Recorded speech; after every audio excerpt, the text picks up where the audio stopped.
Okay.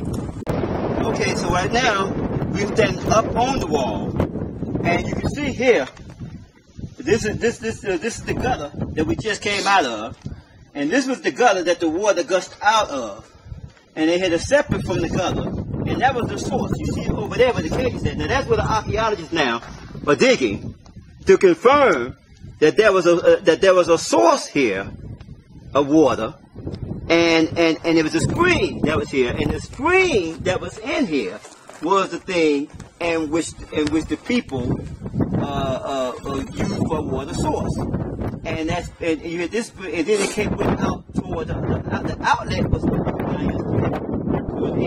but then the gutter here was the waste of water went in this direction. We just climbed. You saw the up version of where we saw us climbing through the wall, and now we on top of it. Later, what Hezekiah did, he redirected the spring during the time of Hezekiah.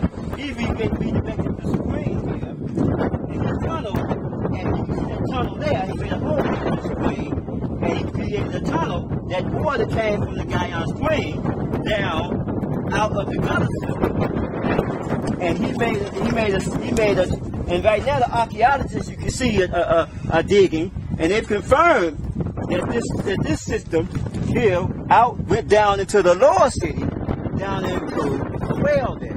And this was the source in Hezekiah's time. Hezekiah created from the fortress the spring. He wanted the city that gave the lower city of Jerusalem that was later developed. You see. So all these things that's happening right now, and everything that you see here, we are actually showing you these things. And these things all fit within the same time frame that the children that David lived and Hezekiah lived. And this fortress was in existence all the way up into the time of Herod the Great. It existed all the way up into the time of the Crusaders. At the time of the Crusaders, that's when, at the time of the Crusaders, I should say the Romans, when Hadrian came in, and Hadrian, he had this idea that he wanted to hide Zion, Jerusalem, from the people. And so what he did was that he ended up renaming all of this thing, and this city was called Aelia Capritis during the time of the Crusaders. And then during the time of the Crusaders, when they came in here, you see I have a map that shows this specific area before Constantine, because Constantine came later, and he called the Jerusalem of the Amorites the original name to Jerusalem, but the Jerusalem of the Jebusites remained known as Aelia Capritis. You follow me? And I have a map that tells you, that takes you back to that period of time that shows this area still is Aelia Capritis to that day. So we're going to get back. So now, so that shows us how the deception, it was a Roman Christian conspiracy. Because the Roman conspiracy occurs. When Constantine came, and Constantine came, and he made that became a Roman Christian conspiracy. Because the Pope and everyone else after that knew that this, and everyone else knew the location of the actual building. And now at this time, everyone knows, all the people know that this is the actual place, but for political reasons, because everybody's calling that place, which is Jerusalem. But the actual Jerusalem was Mount Zion, and only very few of them. And the prophecy said only 134,000 people will come.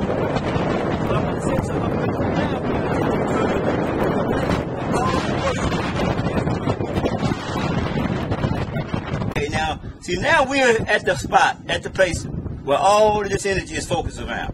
It's not everything else outside, and all the work we did outside, and the walls, we focus all on this right here. Visualize it. Now, in actuality, the research information we said that the research information, all the archaeology, this was a tabernacle, a king's sanctuary. And what happened was they found an artifact here. You see, as you can see, 10th the 7th century, which puts it basically around Solomon's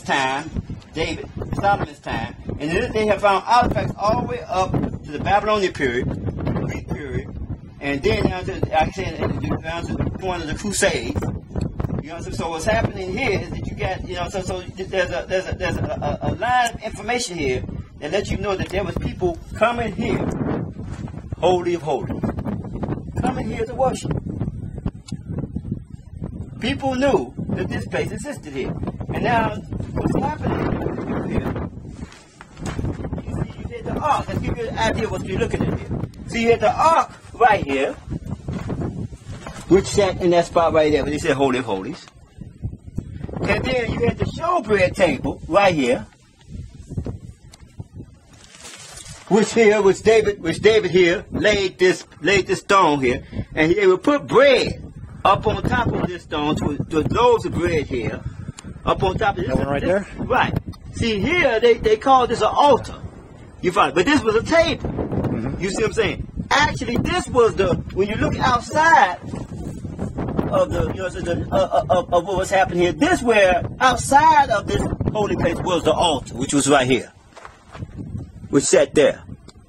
You see, so you can go now, like you said, you can go to the museum. You can see the altar that they found here, that the brazen altar that they found that was sitting here, and see, so and then you had the light, you had the lampstand sitting here. You see, so this is how this whole structure here was set up during the time of David, after the time of David, all the way up into the time of the Maccabees, past the time, into the time of the Crusaders, at that time, where you had the Arabs, again, and the Romans, they made an agreement that not to allow the Jews in this area. They didn't allow the Jews to enter into this area. They made an agreement, you know what I'm saying, that did not allow the Jews again into this area, which goes back to the original agreement that Constantine made to keep the Jews, to keep the Hebrew people from getting the idea of exactly the location of this place. So now what's happening there, so now everyone knows where it's at now. And see, so that's where we have this two Jerusalem.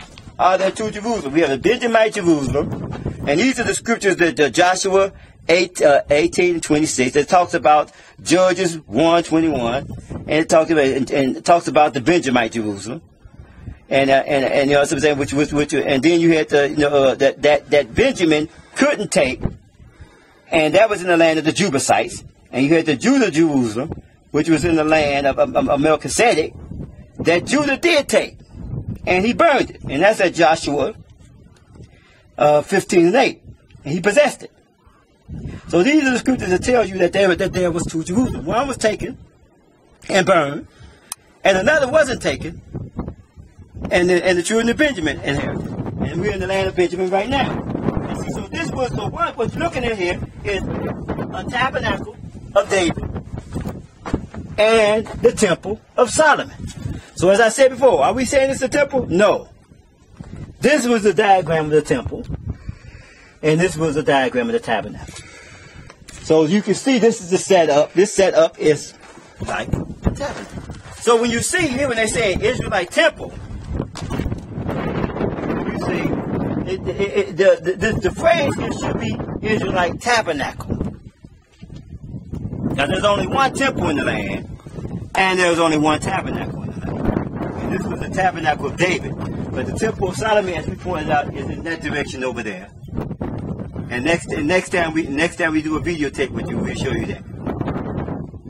Okay, so we're going to say shalom to you guys, and you need to come up and see this for yourself. Hallelujah.